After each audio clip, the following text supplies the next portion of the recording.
magandang gabi sa ating lahat. Ito ay araw ng Monday. Last Monday pa ito. So, kumain kami sa Jollibee. Then, naglakad-lakad kami dahil mag-grocery kami dyan sa parang pinakabayan nila. Kasi mas mura dyan. Kaysa naman yun tayo sa mismong mall, diba? Hinintay lang namin doon or pinark lang sa SM yung sasakyan. Kasi dyan ay walang parking yan. So, nakakaliw naman yung makikita mo sa paligid. Kasi parang dyan pwede kang umupo dyan. Tapos pagkatapos niyan, bumili na nga kami ng mga pang-stock ng mga pagkain para sa 1 week. Napabili na si ate dyan ng tapa, ng bangus, chicken, gulay, tapos magdakan din. Pero kamatis, saging, tapos gulay, cabbage, munggo, sitaw. Tapos makita nyo dyan ang maagos talaga yung tubig. Tapos dyan pala ay hindi pwede yung plastic, puro siya eco bag. Tapos pagkatapos natin bumili ng mga fruits, mapapansin nyo umuulan na naman. Pa-start pa ng umulan yan ng mga time yan. Pero dyan sa part na yun, parang pasalubong center siya. May mga pagkain doon na pwede pang pasalubong ganun. Corn meat, ganun, prutas.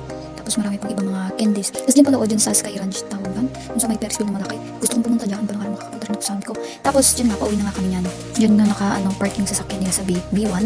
Sa parang underground, pinakababa. Underground talaga. Then nung pag-uwi namin, syempre, may binili lang sa si ate. Tapos uwi na kami.